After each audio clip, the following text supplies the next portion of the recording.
Lucky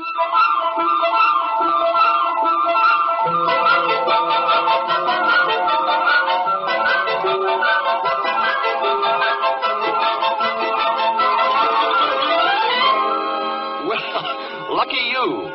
You happened to dial this program in time to attend a trial stranger than any since we first learned the knack of breathing. And that was a long time back.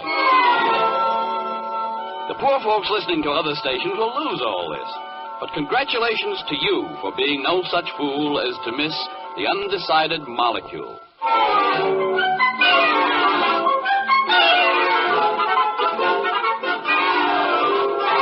Columbia presents Corwin. Tonight, in the third of a limited series of 8 broadcasts for CBS, Norman Corwin brings you The Undecided Molecule, a rhymed fantasy concerning dangerous developments among the elements, as disclosed by Robert Benchley, Norman Lloyd, Groucho Marx, Vincent Price, Sylvia Sidney, Keenan Wynn, and the music of Carmen Dragon, conducted by Lud Gluskin. The Undecided Molecule.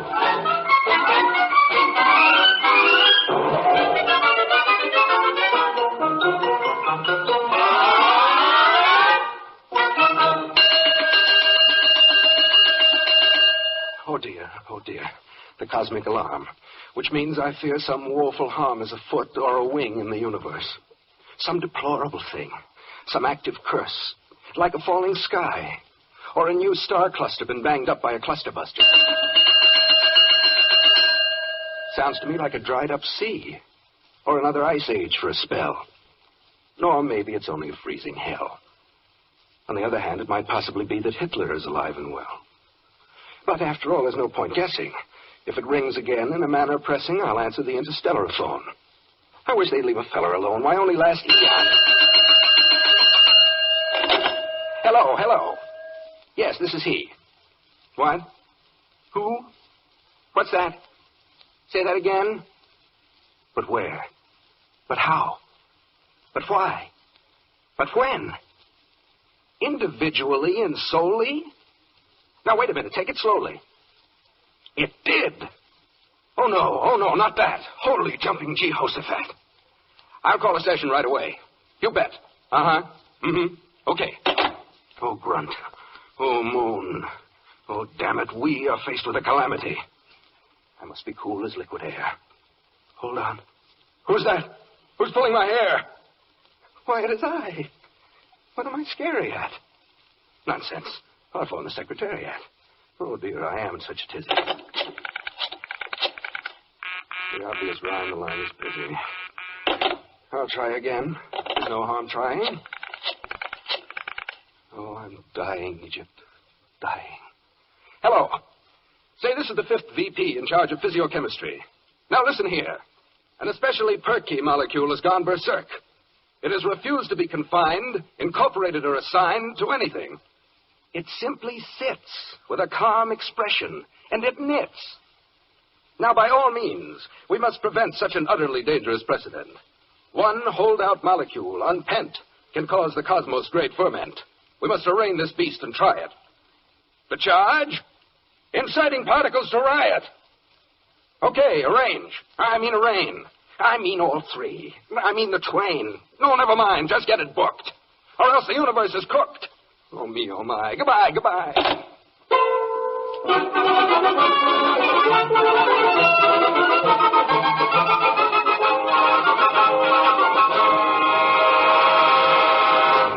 Hear ye. The Court of Arbitrations and Adjudications of Physiochemical Relations, Department of the Interior of the Atom, Criminal Sitting, Division of Investigation, Charge, Countercharge, Accusation, and Confession is now in session.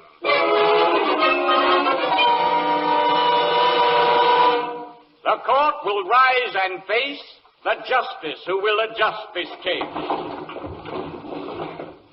See that your concentration centers on His Honor the Justice just as he enters. Which he is doing even now. Everybody bow! Everybody bow! To wit, contrary notwithstanding, you may sit. Clegg, read the charge. May it please the court, et al. To wit. It pleases the court. Get on with it. Whose versus whom? The cosmos and all the spheres, systems, clusters, galaxies, orbits, planets, satellites, together with all species of animals, vegetables, and minerals appertaining thereto, of all conditions of age, social standing, and sex, versus the anonymous molecule hereinafter referred to as X. What's the charge against said molecule? Unwilling to be named, rebelling when defined, declining to be blamed, objecting when assigned, protesting when selected, resisting an attack, refusing to be directed, and talking back. Most serious, most dangerous, so strange it's almost strangerous, insidious, precarious, a shade below nefarious. The possibilities in sight are frightful, meaning full of fright, and rueful, meaning full of rue, and gruesome, meaning rather grew. Providing, Your Honor, the charges are true. Oh, why, yes, they must be proven true. Which is something we have yet to do. Quite right, but who was asking you? Now, is the prosecutor here? Present. Well, then, appear. The trial's on. Try not to miss it. Step up and state your case and be explicit. May it please the court, this case involves a very small matter. By this I don't mean mere trivia or idle chatter, but a particle of matter best described as little. Smaller than a jot? Even smaller than a tittle. Are you referring to molecule X? Yes. And why don't you say so? I will, if I may so. The point, Your Honor, is that should X be acquitted here, catastrophe will follow, since it must then be admitted here that all control of elements has given away to anarchy, and every substance will perforce be jittery and panicky. Thus, when we wish a molecule to join up with some other, to make a cop or lemon drop, or the Karamazov brothers, to be a fog or a catalogue, or a lawn to be idyllic on, a beagle or a bagel, or a mountain made of silicon, they may refrain, they may desist. And if enough of them should do so, there'll never be another tenor singer like Caruso. No dog to bark, no lark to hark, no grand old man like Talleyrand. No bee will be, you'll see no sea, no ostrich fan for Sally Rand. It's staggering. It's awesome, the damage X could wreak. By simply playing possum, it makes me rather weak. Clerk, order me a pony of spirits of ammonia. Now, there you are. If X's rebellion is indulged, I think it only safe to say, and fair to be divulged, there'll never be another atom of the element ammonium. So take that home and play it on Your Honor's own euphonium. Young man, I blasted you a disapproving snort and warn you, one more phrase like that. Contempt of court. Now, who is here for the defense? I am, Your Honor. Well, commence. I will. I do so. Now you see, sir. I see nothing of the sort. Who's paying you your fee, sir? No one at all. The way it is with me, sir, I'm acting out of interest in civil liberty, sir. What's liberty to do with it, if you will be so kind? Just this. Where in the universal law books can you find it's criminal for anything to be of open mind? The precedent is ample. It is. Let's have a sample. Blackstone on the elements. Case of bismuth versus molybdenum. Oh, drat the books. Our legal forebears doubtlessly all fibbed in them. Hold on there, you upstart. Is not the horse before the cart? Where would we be without tradition? In some advanced, improved position. What? Young man, are you a red? Have you been to the crimson bread? Neither to crimson nor to purple. Well, no whipper-snapping twiple. Challenge me. What do you take me for? A most distinguished expert on the law. Very sensible thing you've said today. Where were we in this trial, by the way? On the right of X to have an open mind. Now, surely justice is not yet so blind as to be unfavorably disposed. Towards openness of mind, my mind is closed. Your Honor, this is scandal. Now, see here. I can handle this. Let's have no more of your bold to-do. A molecule must do what it is told to do.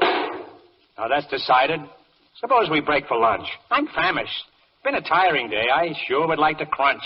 A nice fresh salad bowl of crispy, tangy hashish. Your Honor, I cannot refrain from calling you a fascish. Contempt of court. Blake, find the counsel for defendant, please. He has the brass to charge the bench with having fascist tendencies. Ridiculous and ludicrous. Make it a heavy fine. How could I be a fascist? Why, I am so benign, I hardly ever beat my wife. My children bow before me. I'm much admired by rattlesnakes, and birds of prey adore me. I'm tender and I'm sensitive. An anti-insurrectionist. I wouldn't hurt a cobra. And I'm anti-vivisectionist. I'm sure that's absolutely true, and that you're not the sort who would deny a prisoner his right to speak in court. Your might is mixed with mercy, and wisdom's infused. So how about a word or two from X, who is accused? Oh, very well. Since your appeal is to the better side of me, let no one say my conduct here is prejudiced or snide of me. We'll hear from X, but make it short. Where is the little dope? Right here beneath this new electronic super microscope. Swear him in. Put your right hand on the atomic table and say as loud as you are able, I do solemnly swear to tell the truth, the whole truth, and buzz was the muzzawalla, buzzawalla, hut, fluga, buga, putt, putt, scuttlebutt, and nothing but the truth. So help me I. Now testify. What's that squeaking? My client speaking. Well, how do you expect me to understand? There's an interpreter at hand. Where? I don't see any. Right at your elbow. Oh, yes. How do? I'm very well, Bo. Bo, aren't you getting a bit familiar? I suppose I am, but please think nil of it. Can you understand what the molecule says? Yes, that's my business, isn't it? A fake character. Like a film by Disney. Disney's not involved in this. Why isn't he? I don't know. Where does all this lead? Nowhere. Then please proceed to interpret X for the court of Lex. Lex is Latin for law, I guess, which shows I, too, enjoy access to more than one tongue. I'm a giant intellect. Now, let's hear your client. Proceed, if you will, Mr. Molecule. Let your story fairly leap from you. Oh, come on. We're waiting now. The court wants to hear a peep from you.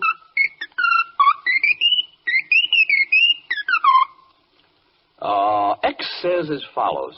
I cannot bring myself to be just anything that's asked of me. I cannot chide my inner soul. I must confide I've set a goal. I've thought it through and cannot bear to be shampoo for oily hair. My spirit sings, my fiber spiels of nobler things and high ideals. I'll fairly bust my heart within if I am just an onion skin. I worry some. What's drearier than to become bacteria? When I've tried hard to obey, my conscience cried, but hold, but stay. A worm for bait? I have my pride. I vacillate. I can't decide. Though Hamlet had a hard time, why, he wasn't so sad as little I. You see my lot? Yes. It's not for me to be or not, but what to be. Mm-hmm. My plight inside is bona fide. I can't decide. I've never been so touched or moved. I sniffle and I blubber. I thought my heart was made of steel, but it is made of rubber. Poor little thing, tormented so by dreams of the eugenic. Oh, fiddlesticks, this molecule is but a schizophrenic. How is it that in all the time since matter first appeared, each separate iota has loyally adhered to universal law without a solitary beef? Beef? Until this pipsqueak came along. Now suddenly there's grief. The heavens shake and earthquakes quake and oceans heave and slither. And dogs and cats and acrobats are in a frightful dither. A timid snip has lost its grip and whines of its neurosis. If you condone this freak, you'll reek of moral halitosis. I strongly urge your honor, purge X to its smallest decimal, or else the infinite will bow before the infinitesimal. You're right. What was I thinking of to pity young Schlemiel? I thought my heart was fairly soft, but it is made of steel. I shall not spoil this molecule by sparing it the rod, and so I sentence it to die before a firing squad. Perhaps a little torture first, like singeing at the stake, and drops of water on the head. And for variety's sake, a little twist of the garrote, a slice of guillotine, and X shall mark the spot where X was boiled in Vaseline. I ask this sentence be appealed. Impossible. Your client's fate is sealed. Ah, no, the court's decision is far from ineluctable.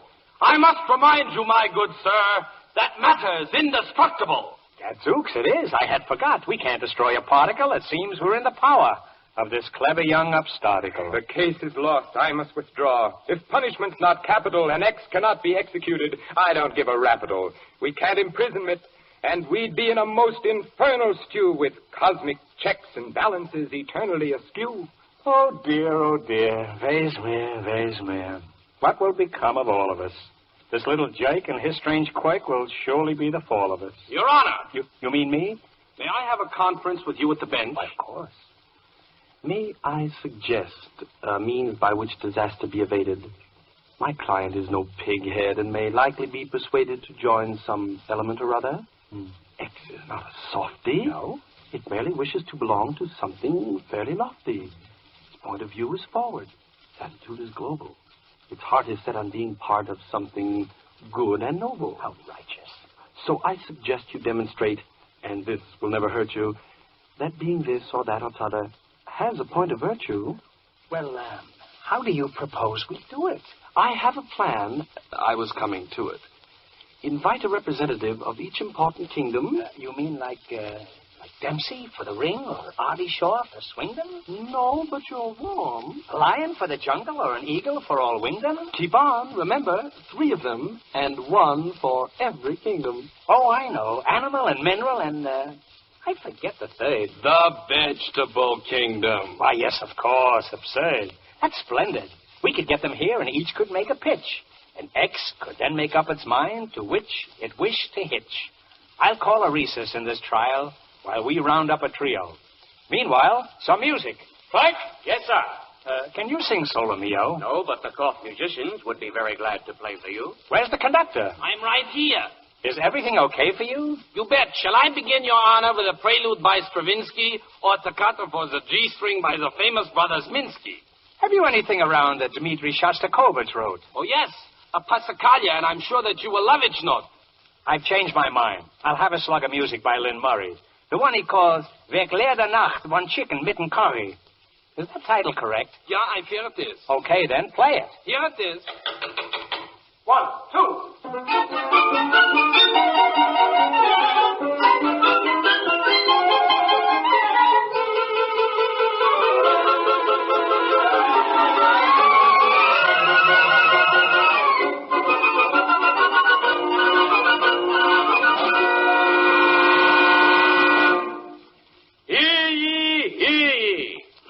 Spokesman for the vegetable kingdom will rise and address the court concerning the advantages to Molecule X of joining this classification.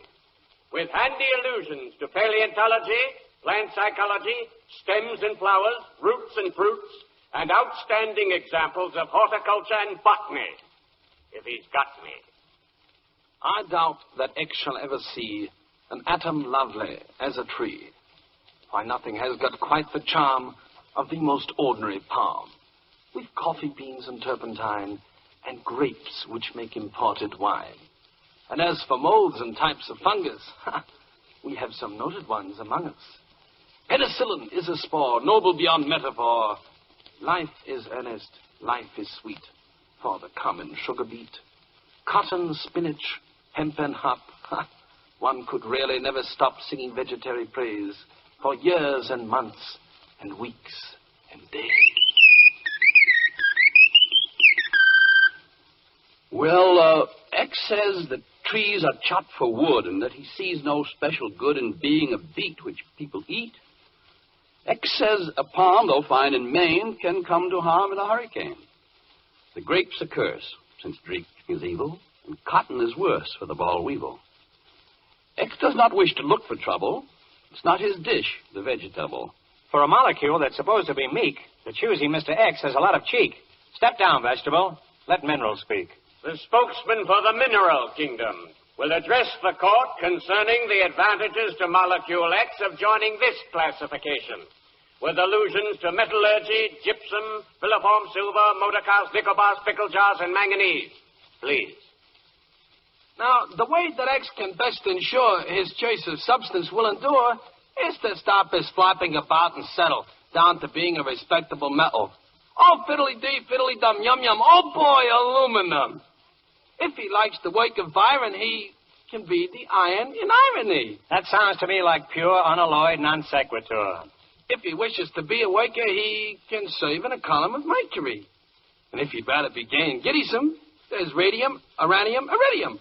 Oh, tantalum, tungsten, talcum, tin, ipsy, pipsy, bitterson, gin, alpha, saxon, copper, tax, raxily, rax, parax, parax, merrily, barely, chili gin, triple zinc, and kaolin. Team. Oh, I beg. Are these football yells necessary? Yes, sir. Very. Well, what do they mean?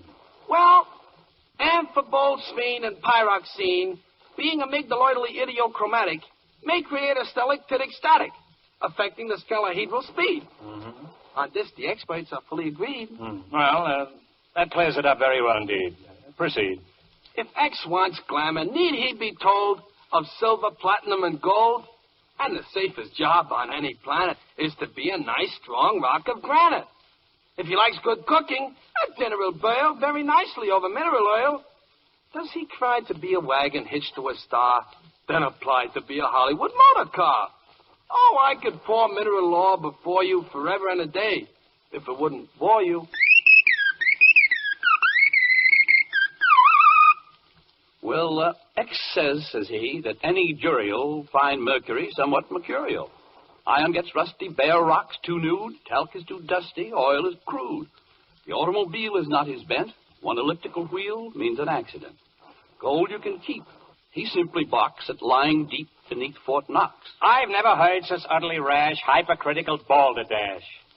If I weren't so stately and dignified, I'd take that molecule outside and bop him right in his little beezer. Who does he think he is, Little Caesar? Ah! Let the animal kingdom present its spokesman. Come on. Where is the gent? Right here, but, Your Honor. All right, begin. It's a her. Never mind. Swear him in. Swear him in. Very well. The spokesman for the animal kingdom, etc. Species of bird, bee, dog, flea, hen, man. Does solemnly swear, etc. In the name of the llama, gnu, orc, yak, kangaroo, slippery Dan, Charlie Chan, the common man, and so forth, that he or she will please go forth and testify to the legal cause. Thank you. I gladly take the floor. Rather pretty. Eh bien? Hello? I could fascinate X with the mystery of our considerable natural history. I could tell him the fame of each colorful name. Go on. I'm goose pimply and blistery. I could tell of a bird named the Smew, and another eclect, Uraboo, of Tsigatai, Zo, and of Single Row. And a fish that is called in canoe? Quite true. And a monkey that's called Wanderoo? Quite true. Oh, I just love to listen to you. I could tell of the vinegaroon, the squacko, the guiduck, baboon, the antelope bongo, the crow known as drongo. Will you join me for lunch one day soon? For the record, may I ask whether these names are real or fictionary? Don't interrupt. They're all in your dictionary. Now, the capakai has a whistle. Of course. Distinct from the ling and dixistle. The zebu and zivet, enteric of Tibet. I cling to your words like a thistle. I urge X to join the toucan or some other nice animal clan, like the beautiful cootie or charming agouti. But what of the species of man? Oh, that's another subject entirely. I do not recommend that X get involved in the affairs of mankind. Is that because you believe in the principle of matter over man's mind? No, but being human would surely hex a sensitive molecule like X. Just how do you mean, Queen? Well, it's not so easy to be a common man, no matter how much you work and plan. It's still a neat trick to live the span commonly allotted to the common man. A wandering breeze will affect your pump. If not a measle, then a mump. You can pull a tendon, get roundly hissed, or have to depend on an analyst. How true. You can get ptomaine or be undersold. Then there's Franco Spain. Fui. And the common cold. A review can stink. You can miss a guess, or be told how to think by the yellow press. Did I tell you I greatly admire your dress? No. There's water on the knee and athlete's toes, the doctor's fee and the running nose, aching bursitis, rashes and rickets, colitis and bursitis, and parking tickets. Not in this court. You can get diabetes or caught in the rain. Not in this court. You can run out of Wheaties or into a train. You can get neurasthenia. A blizzard can chill you. Your wife can be meania. A dentist drill you. A plaintiff can sue you. A bite give malaria. If no lover woo you, alas, miseraria. Very legal embroilments. Just let me take care of you. Thank you. A fascist will fight you. And then there is asthma. Vampires can bite you and whine on your plasma. You can be badly reared and flunk out in Latin, or tangle your beard in spaghetti au gratin. It's fattening. You can get a flat tire, drop teeth in the drain, or suffer a dire escutcheon stain. You can drown in the Dnieper or suffer the bend. You can wind up a leper and lose all your friends. Hard to wind up a leper. You can settle in Philly, or step in a pail, or feel willy-nilly and cease to inhale. How morbid, depressing, in fact suicidal. By the way, have you ever an hour that's idle? Your Honor, my client has something to say. I could meet you, what's that about X again, eh? He's ready, I said. Well, let him go ahead. X says as follows. I'm glad to know the awful truth. Man has such woe, forsooth, forsooth. What philosophy. Yet what he's done, proud hands can clap. He's beaten the Hun and Will the Jap. He flies the air just like a smew and swims for fare like the Incanoo. Yes, like the Incanoo. He has a soul. He reads Descartes. Like me, his goal is a thing apart. He's learned to kill the harmful bug by serum, pill, and sulfur drug. He beats the band and goes to school to understand the molecule. You're the rascal. In face of odds, he makes his way. Gives birth to quads, builds TVA. Displays his charms, plays blindfold chess, listens to Brahms and CBS. CBS, of course. The common guy both thinks and feels. Nothing's too high for his ideals. Though it cost him sadly to put down jerk. Please. He's not done badly. Look at his works. For all his pains, we owe him thanks, and I do gladly join his ranks. The human flock has golden fleece, grace to its stock and lasting peace. Oh, splendid. What a moving speech. I had thought X a worm, a leech. But now I see he's a regular fellow. He's twanged me so I quiver like jello. Oh, joy, oh, rapture, fields of clover. Looks to me like trial's over. Quite so. My dear X, forgive the digression, but I'm sure you'll be happy in your chosen profession. As for you, Miss Hannemer, you are great. It's slightly extra-legal, but have you a date for later in the evening? Do you like to dance? Have you any marked tendency toward romance? I have. But what about the wife you seldom beat? And the children you have mentioned who grovel at your feet? Ho, ho, ho! Mere rhetoric and fragmentary frippery. The legal mind behaves this way. It's very smooth and slippery when arguing. I have no wife or any such a fixture. In that case, I will marry you, as in a Class B picture. We'll create a happy ending, plus 2 children of each sex. To be a part of one of them, shall we invite friend X? Magnificent idea, that. Is our future child agreed? X says indeed, and asks you speed your visit to the Reverend so we can have a life to lead and bring this to a clever end. Hooray, I thought you'd never end. Will the court musicians kindly advance to the mic and play a wedding dance? And then after that, please segue and sally into a sort of a kind of finale. 1, 2, 3.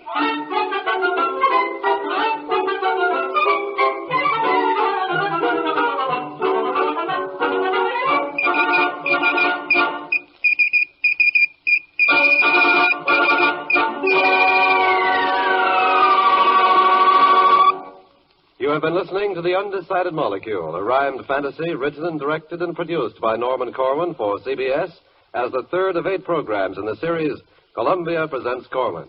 Carmen Dragon composed the music. Lud Gluskin conducted. That gifted man, Robert Benchley, appeared as the interpreter for the molecule. And you can see me soon in the Paramount picture, Duffy's Tavern. It was Norman Lloyd who did that wonderful work as the highly competent official clerk. Quiet. Oliver Wendell Groucho Marx appeared as the judge.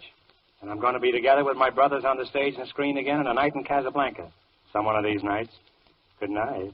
Vincent Price as the prosecutor was convincing and smooth and even slick. And you can catch me soon in 20th Fox's Dragon Wing. It was Sylvia Sidney who convinced the molecule that being a human being can be fun. And if you'd like to see more of me, I'm appearing in a new film entitled Blood on the Sun. I, Keenan Wynn, in sound mind and body... I object. ...performed as the counsel for the defense of Molecule. And to give you an idea how versatile I am, I was also the spokesman for the vegetable minerals.